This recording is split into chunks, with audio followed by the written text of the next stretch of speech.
मोदी के नेतृत्व में केंद्र सरकार ने विदेशों से उन कलाकृतियों को वापस लाने का काम किया है जो भारत की अमूल्य धरोहर है। प्रधानमंत्री मोदी के व्यक्तिगत प्रयासों और वैश्विक नेताओं के साथ प्रगाढ़ संबंधों के कारण ही भारत से चोरी की गई प्राचीन कलाकृतियों की वापसी की राह आसान हुई है।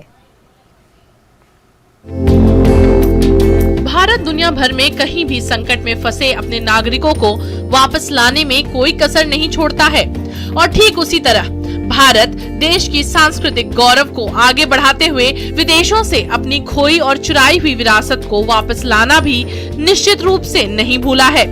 पिछले 9 वर्षों में केंद्र सरकार ने भारत से चोरी की गई इन भारतीय प्राचीन कलाकृतियों को वापस लाने के लिए हर संभव प्रयास किया है।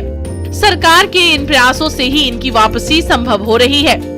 यदि इन प्राचीन कलाकृतियों की संख्या की तुलना करें तो आजादी के बाद केवल 13 चोरी की हुई प्राचीन कलाकृतियों को वापस लाया जा सका था, लेकिन 2014 के बाद से 230 से अधिक प्राचीन कलाकृतियों को सुरक्षित वापस लाया गया है।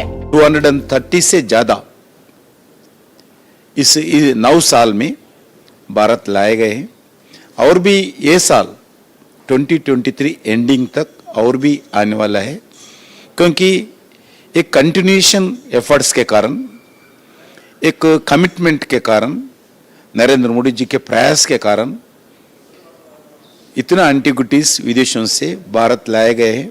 उसमें अलग अलग मूर्तियां हैं, भगवान का मूर्तियां हैं, माता और अलग अलग मंदिरों से चोरी किए हुए ऐसे वस्तु है, म्यूजियम से चोरी किया है, अलग अलग प्रांतों से गए।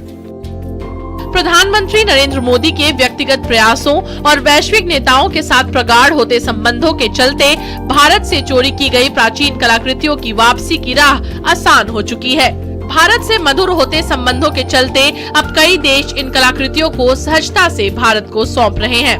भारत ने अभी हाल ही में जिन देशों से इन कलाकृतियों की वापसी की है उनमें अमेरिका, ऑस्ट्रेलिया, कनाडा, जर्मनी और सिंगापुर जैसे देश शामिल हैं। कई और ऐसी अमूल्य धरोहरों और विरासतों को इस साल के अंत तक भारत लाया जाएगा। 70 से भी अधिक ऐसी जो एंटिक्विटीज हैं वो भारत आने के प्रोसेस में हैं, जो कि यूएसए, यूके, ऑस्ट्रेलिया और सिंगापुर जैसे देशों से वापस लाई जाएंगी।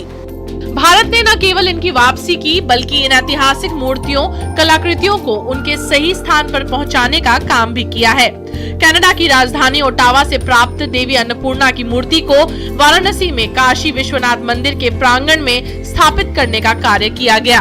वहीं दूसरी ओर अन्य प्राचीन कलाकृतियां जो कि तमिलनाडु की धरोहर थीं, उसे तमिलनाडु सरकार को सौंप दिया गया, जिसमें द्वारपाल, नटराज, कंकलमूर्ति कन्यम, विष्णु, शिव और पार्वती और कई अमूल्य धरोहरें शामिल थीं।